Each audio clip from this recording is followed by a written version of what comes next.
بسم اللہ الرحمن الرحیم۔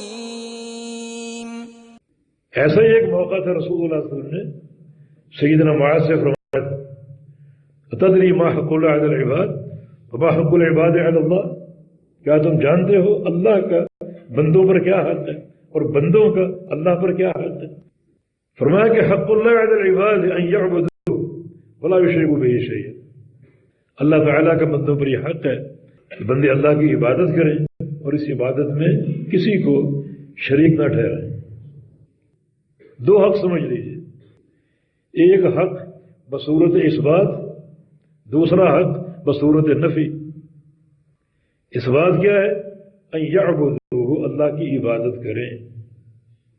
نفی کیا ہے؟ ولا یشرکوا بہ شیئا، اس عبادت میں کسی کو شریک نہ ٹھہرائیں۔ اس تفصیل کی ضرورت اس لیے وہ کہتے ہیں کہ توحید بیان کرو اس بات کی شکل میں، نفی کی شکل میں نہیں، تاکہ لوگ ٹوٹ نہ جائیں، لوگوں کو جوڑو۔ اجتماعیت تو توحید کی اساس پر، الحب فی اللہ والبغض فی اللہ، اوثق علی الایمان الحب فی اللہ والبغض فی اللہ۔ ایمان کا سب سے مضبوط کنڈا جو ہے اللہ کے لیے جڑنا، اللہ کے لیے ٹوٹنا۔ یہ وہی دعوت نہیں ہے جو ایک مشورہ دیا تھا کفار قریش نے ابو طالب کے ذریعے رسول اللہ صلی اللہ علیہ وسلم، اپنے الہ کی بات کرو، اللہ کی بات کرو، مگر ہمارے بتوں کی تردید نہ کرو تاکہ ہم مل جائیں، جڑ جائیں۔ آپ نے کیا فرمایا کہ سورج میرے دائیں ہاتھ پہ رکھ دو اور چاند بائیں ہاتھ پہ، پھر بھی بتوں کی تردید سے باز نہیں ہوں، شرک کی تردید سے باز نہیں ہوں۔ پوری توحید دو ارکان پر قائم ہے، ایک نفی اور ایک اثبات۔ اللہ کی عبادت کرو، یہ اثبات، اتنا کافی نہیں ہے۔ غیر اللہ کی عبادت نہ کرو، یہ ضروری ہے۔ جب تک نفی نہیں کرو گے توحید مکمل نہیں ہوگی۔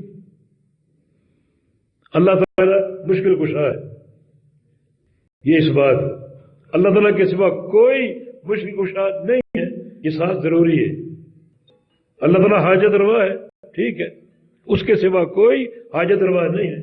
جب تک یہ ساتھ نہیں ملاؤ گے توحید مکمل نہیں ہوگی۔ اللہ تعالیٰ ہی سجدے کے لائق ہے، اس کے سوا کسی کے لیے سجدہ جائز نہیں ہے۔ جب تک یہ ساتھ نہیں جوڑو گے توحید مکمل نہیں ہوگی۔ اللہ تعالیٰ ہی الحی القیوم ہے، اس کے سوا کوئی الحی القیوم نہیں ہے۔ اللہ تعالیٰ ہی عالم الغیب ہے، اس کے سوا کوئی عالم الغیب نہیں ہے۔ اللہ تعالیٰ ہی الرزاق ہے، روزی دینے والا داتا، اس کے سوا کوئی رزاق داتا نہیں ہے۔ یہ اللہ کا حق ہے۔ حدیث آپ نے سن لی، نفی اور اثبات کی صورت میں اللہ تعالیٰ کی توحید کو ماننا، سمجھنا، اپنانا۔ اس کے بعد کیا ہے؟ اس کے بعد تمہارے حقوق کی بات۔ اللہ اکبر، کتنی رحمت ہے اس کی۔ بحق العباد علی اللہ، اب بندوں کا اللہ پر کیا حق ہے؟ اللہ خود چاہے کوئی چیز اپنے اوپر متعین کر لے، ساری مشیت اس کی، سارا اختیار اس کے پاس۔ وہ حق کیا ہے؟